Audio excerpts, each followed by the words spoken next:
আমি একটা ভুল করে ফেললাম না? আমার বাবার বিরুদ্ধে হওয়া অন্যায়ের বিচার করতে গিয়েছে আমাকে এরকম একটা পরিস্থিতির সম্মুখীন হতে হবে আমি কল্পনাও করতে পারিনি। সামলাও নিজেকে। আমাদের জীবনে আরো কঠিন সময় আসতে চলেছে। দেখো মা, মায়ের জন্য আমাকে দাদা ভাইয়ের পাশে দাঁড়াতেই হবে। মা যেভাবে কষ্ট পাচ্ছে আমি সেটা মেনে নিতে পারছি না। আমি জানি এই মুহূর্তে আপনার যেটা ঠিক মনে হবে আপনি সেটাই করবেন, আর আমাকে নিয়ে একদম ভাববেন না। আপনার উমা আর যাই হোক লড়াই না করে ময়দান ছাড়বে না। বড় বৌদি, বড় বৌদি আমার কথাটা শোনো। বড় বৌদি কোথায় যাচ্ছ? বৌদি প্লিজ আমার কথাটা একবার আমাদের কথাটা শুনো। কি শুনবো আর বলো তো, কি শুনবো? ঠাকুরপো অনি বাড়িতে ফিরে না আসা অব্দি আমি কারোর আর কোনো কথা শুনবো না। না না না, বৌদি আমার ছেলে বিনা দোষে শাস্তি পাক এটা আমি হতে দেবো না। শাস্তি পাবে না অনি, অনি আমি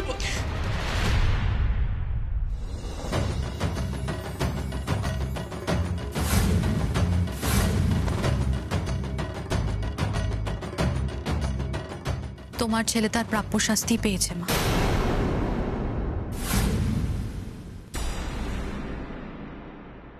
আপনি যান। কোথায় যাবি অভি? বাবা, আমাকে মায়ের পাশে দাঁড়াতে হবে। মা যেভাবে ভেঙে পড়েছে আমি সেটা দেখতে পাচ্ছি না বাবা। আর উমা, উমার কথা কে ভাববে? ও যে এতদিন ধরে যুদ্ধ করে যাচ্ছে, একা তো, ওর পাশে দাঁড়াবি না? তাছাড়া আজকে আমাদের বাড়িতে যে পরিস্থিতি ঘটেছে তার জন্য তো উমা দায়ী না। তাহলে কেন ওকে ছেড়ে যাচ্ছিস আমি বুঝতে পারলাম না। আমি তো তোমাদের সবাইকেই বলেছিলাম অনেক দিনের পর দিন অনৈতিক কাজকর্ম চালিয়ে যাচ্ছে। তোমরা সবাই তো সবটাই জানো। তবে আজ তুমি কেন এরকম রিয়াক্ট করছো মা? এটাই তো হওয়ার ছিল। সবার সামনে সবটা প্রমাণ হয়ে গেছে। এবার বুঝতে পারছো তো কেন অনেকে আমার স্বামী বলে পরিচয় দিতে লজ্জা করে?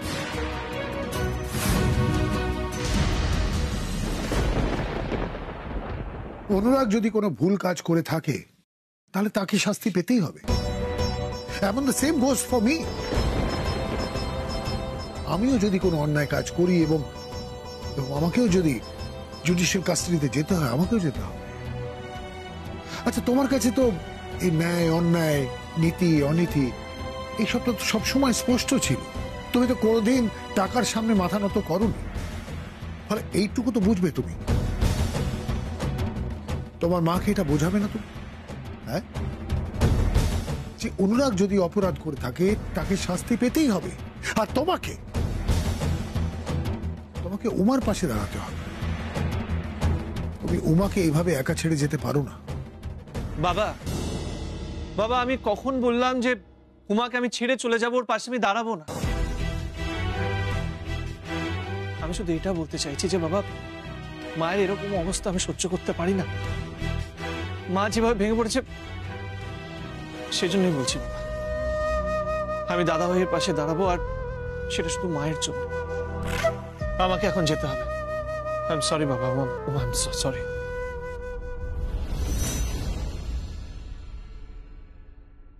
বাবা, আমি চাইনি এটা হোক। আমি তো এই পরিবারের প্রত্যেকটা মানুষকে ভালোবাসি। এই পরিবারটা তো আমার পরিবার। আমি চাই এই পরিবারের প্রত্যেকটা মানুষ একসঙ্গে থাকুক, বেঁধে থাকুক। বিশ্বাস করো, আমি সত্যি এটা চাইনি। চিন্তা করিস না মা, সব ঠিক হয়ে যাবে। আমি বলছি তো সব ঠিক হয়ে যাবে। কে চায় বলো তোমা তার স্বামী জেলে যাক? আমিও কোনোদিনও চাইনি। আমি অনেকে অনেকবার বুঝিয়েছি, কিন্তু অনেক দিনের পর দিন অনৈতিক ব্যবসা, ম্যাচ ফিক্সিং, অনৈতিক কাজকর্ম চালিয়েই গেছে। আমার কোনো কথা শোনেনি। উল্টে ও আমাকে বোঝাতো, আমার সাথে তর্ক করতো, আমাকে বলতো যে টাকা পয়সাই নাকি সব। টাকা পয়সা থাকলে নাকি কোনো অপরাধী নয়। তবে আজ কেন ও জেলে গেল বলো তো?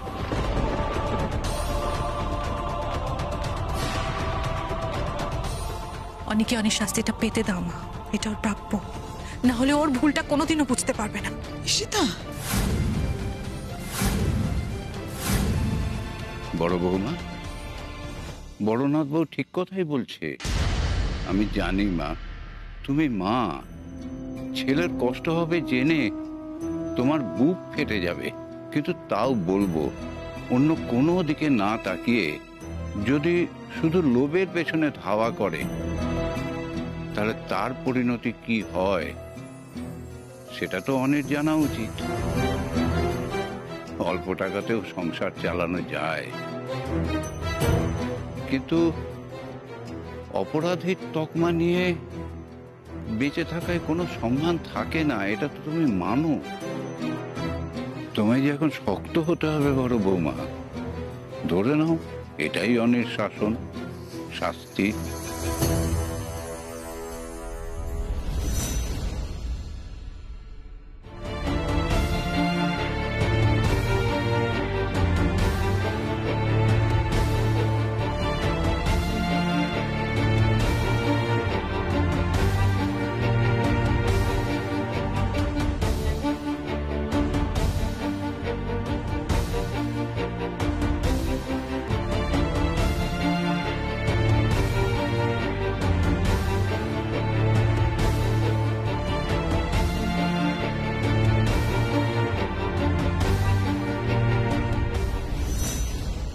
অনির কপালে এখন অনেক দুঃখ আছে বড় বৌদি। ঈশিতা, দেখো না এবার কি হয়।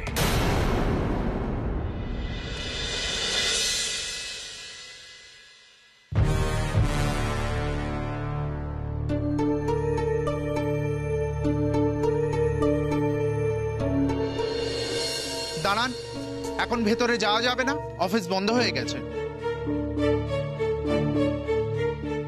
Sorry sir. আমাদের কাছে অনুরাগ আচার্যের অফিসের সার্চ ওয়ারেন্ট আছে।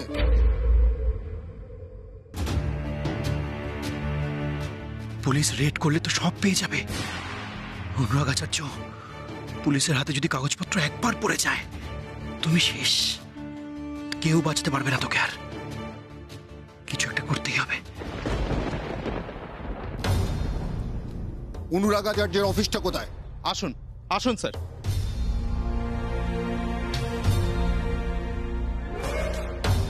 স্যার স্যার স্যার, কি হয়েছে?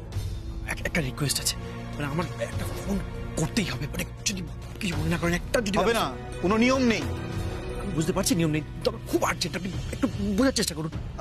কেন বিরক্ত করছেন? আপনাকে তো বললাম লোকাবে ফোন করার নিয়ম নেই। আমি জানি আপনি আপনার ডিউটি করছেন, আমি জানি সেটা। কিন্তু আমাকে ছেড়ে যা লাগবে আমি ব্যবস্থা করে দেবো, কিন্তু একটা ফোন। কিচ্ছু লাগবে না, যাও চুপচাপ বসে থাকো, যাও।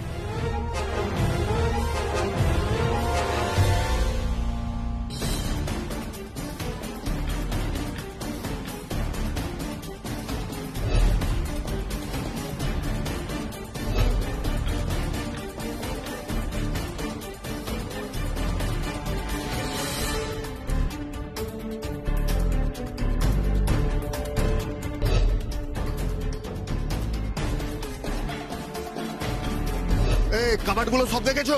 হ্যাঁ স্যার, অনেক পেপার পেয়েছি, অনেক এভিডেন্স পেয়েছি স্যার। গুড, গুছিয়ে নাও ফাস্ট।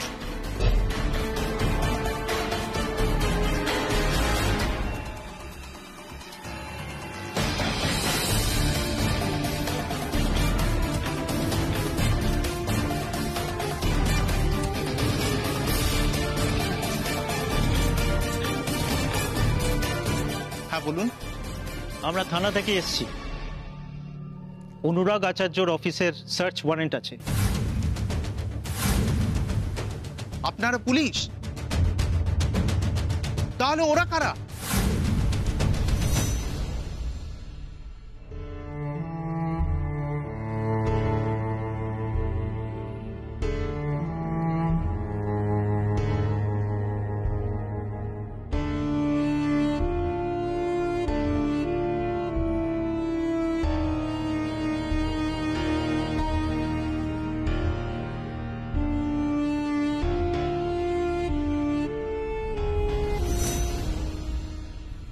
কথা বলবো?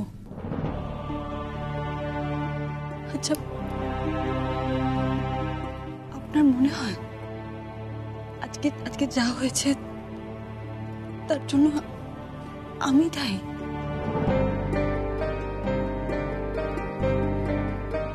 বলুন না, আপনি মনে করেন যে আজকে যে পরিস্থিতিটা বাড়িতে তৈরি হয়েছে সেটার জন্য কি আমার খারাপ লাগছে না?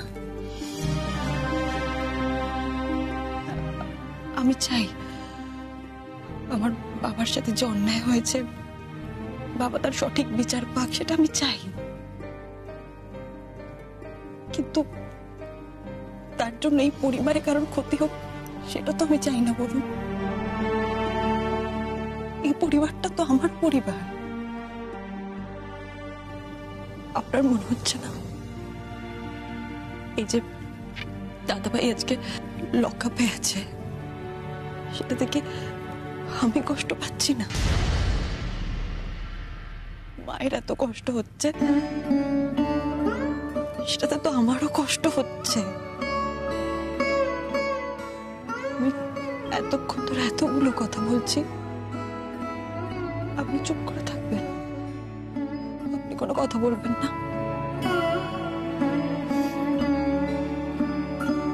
বেশ, আমি বুঝে গেছি যা বোঝার।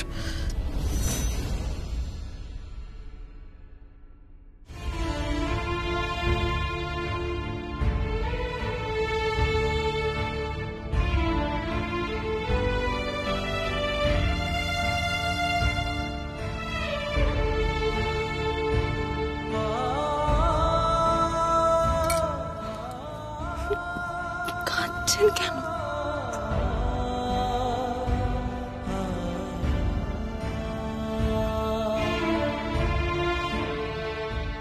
ঠিক হয়ে যাবে।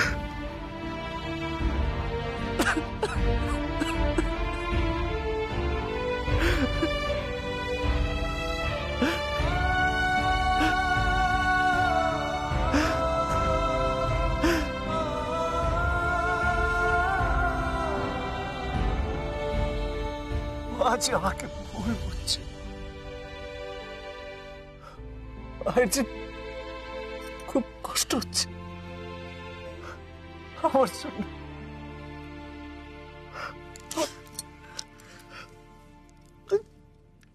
দাদাভাই যে এইভাবে অ্যারেস্ট হয়ে গেল,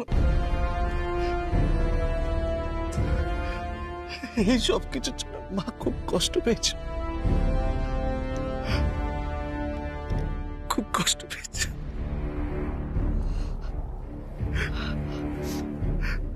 আপনি এভাবে কেন ভাবছেন?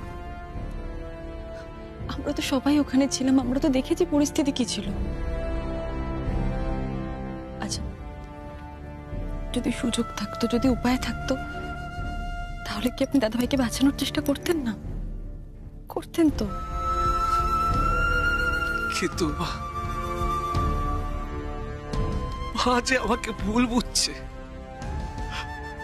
মায়ের মনে হচ্ছে আমি দাদা হয়ে কিচ্ছু করি। মা ভুল বুঝছে, মায়ের মনের অবস্থাটাও আপনি বুঝুন। দাদাভাই জেলে আছে, এই পরিস্থিতিতে তো মা মাথা ঠিক রাখতে পারবে না। দেখুন, মা জানে না দাদাভাই যেসব অন্যায়গুলো করেছে, কিন্তু আমরা তো জানি, আপনি তো জানেন।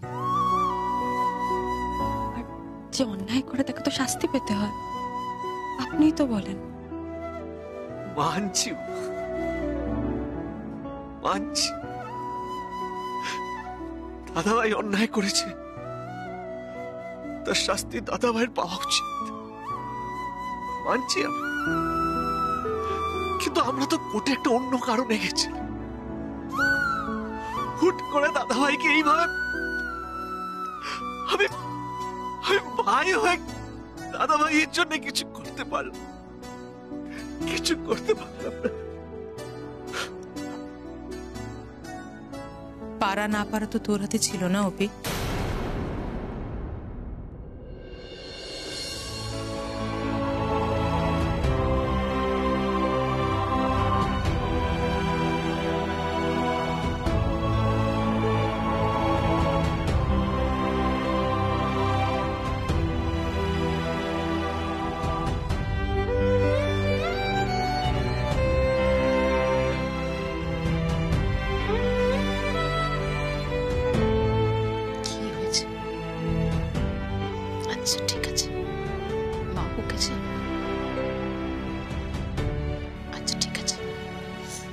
ভুল হয়েছে। আমি কি জানি না তুই তোর দাদাকে কতটা ভালোবাসিস। তুইও যে এখন কতটা কষ্ট পাচ্ছিস সেটা তো আমি বুঝি অভি। চুপ কর। আসলে কি বলতো, হঠাৎ করে তাপসের ফোনটা এলো তো, বললো অনেকে অ্যারেস্ট করেছে পুলিশ। আচ্ছা তুই বল, ব্যাপারটা টোটাল তো আনএক্সপেক্টেড না? আমি না কিরকম একটা ব্ল্যাঙ্ক হয়ে গেছিলাম। ও তো তোদের সঙ্গে বেরোলো তোমার বাবার কেসের জন্য, তোমাদের সাপোর্ট করার জন্য। সেখানে ফোন আসছে যে ওকে অ্যারেস্ট করেছে। আমার যেন সবকিছু কিরকম, আমার মাথাটাই ঠিক ছিল না। আমি বুঝে উঠতে পারছিলাম না যে আমার কি করা উচিত।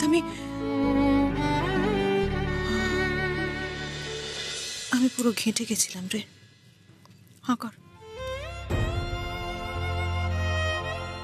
মা, আমি বুঝতে পারছি তোমার মনের অবস্থাটা। তুমি কি ভাবো আমরা বুঝি না? আমি কি বুঝিনি তুমি বাইরে তখন কেন রিঅ্যাক্ট করলে? আমি বুঝেছি মা। দেখ আমি মা, তবু আমি বলছি অনেক অন্যায় করেছে, অনেক অন্যায় করেছে। যে অন্যায় করেছে সে অন্যায় শাস্তি ওকে পেতে হবে সেটা আমি জানি। আমি ওকে অনেক বুঝিয়েছি। আমি তো আগে থেকেই জানতাম না যে অন্যায় করছে। আমি ওকে বোঝাবার চেষ্টা করেছি। আমি কেন? ঈশিতা কম বুঝিয়েছে ওকে? শুনে নিও, কারোর কথা শুনে নিও। অদ্ভুত একটা নেশার মধ্যে ঢুকে গেছিল। আরো ক্ষমতা, আরো টাকা। আমি ভাবতাম যে ব্যবসা করতে গিয়ে হয়তো কিছু ভুলভাল কাজ করছে। বুঝিয়ে সুঝিয়ে ওকে আবার ঠিক পথে ফিরিয়ে নিয়ে আসবো। ওর প্রপার গাইডেন্স দরকার। তাই বারবার ওকে বলতাম, যা করবি বাবার সঙ্গে কথা বল, কোনো ভুল করিস না, বাবার সঙ্গে আলোচনা কর। কিন্তু কোথাও একটা বুঝতে পারতাম যে আমার ছেলেটা কেমন অচেনা হয়ে যাচ্ছে, কেমন দূরে সরে যাচ্ছে। এটা বুঝতে পারিনি যে এতখানি অন্যায়ের পথে চলে যাচ্ছে যে ওকে পুলিশ অ্যারেস্ট করবে। জানি মা। মা, মিষ্টি বৌদি ঠিক আছে তো? ঠিক আছে। ইনফ্যাক্ট ও যথেষ্ট শক্ত আছে, বুদ্ধিমতী মেয়ে। অনেক আগে থেকেই বুঝেছিল অনেক ভুল পথে যাচ্ছে। এই পথে চললে পরিণাম কি হবে ও বুঝতে পেরেছিল। বারবার তোর দাদাকেও সচেতন করেছে, কিন্তু অনেক কিছু শুনেনি। না, আমি এটা বলছি না যে ঈশিতা ওর অন্যায়টা মুখ বুঝে মেনে নিয়েছে। ঈশিতা একসময় রিঅ্যাক্ট করেছে। ঈশিতা অনেকে ছেড়ে চলে যেতেও চেয়েছে এই অন্যায়ের জন্য। কিন্তু যখন আমি ওকে বুঝিয়েছি যে তুমি ওকে ছেড়ে গেলে ওর লাইফটা আরো বেশি স্ক্যাটার্ড হয়ে যাবে, তুমি ওকে ছেড়ে যেও না, ও কিন্তু চায়নি। আমার কথা মেনে ও অন্যের কাছে থেকেছে। ও অনেকে আবারও সুযোগ দিয়েছে যাতে ও নিজের ভুলটা শুধরে নেয়, কিন্তু অনেক সেটা করেনি। আমি সবচেয়ে অবাক হয়ে যাচ্ছি একটা কথা ভেবে, অ্যাপার্ট ফ্রম এভরিথিং অনি একজন বাবা। ও একবারের জন্য ওই বাচ্চা মেয়েটার কথা ভাবলো না যে তুই আমাকে একটা কথা বল, ওই যে ছোট্ট মিষ্টি আজকে অত দূরে হস্টেলে একা একা রয়েছে, ও আজকে সবার কাছে কি বলবে? আমার বাবাকে পুলিশ অ্যারেস্ট করেছে।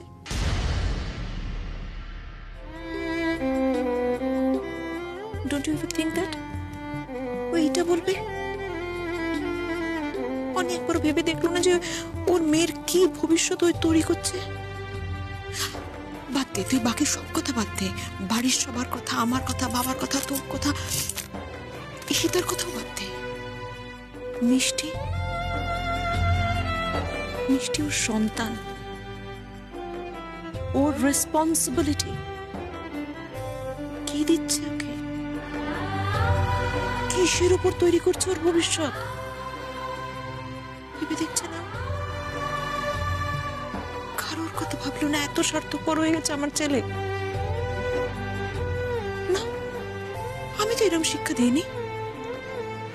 আমি তো আমার ছেলেদের কখনো অন্যায়ের পথে চলতে শেখাইনি। তাহলে কেন ও স্বার্থপরের মতো আছে, শুধু নিজের কথা ভাবছে বলতো? কাল যেভাবেই হোক ওর জামিনের একটা ব্যবস্থা কিন্তু করতে হবে। হ্যাঁ মা, সেটা তো অবশ্যই। মা, আমি রুদ্রর সাথে কথা বলেছি। রুদ্রই দাদা ভাইয়ের হয়ে কেসটা লড়বে। তুমি চিন্তা করো না মা, দাদা ভাইকে আমরা ফিরিয়ে আনবই।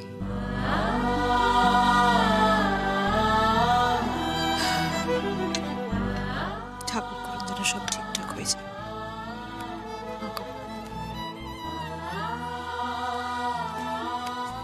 ও মা, না করো।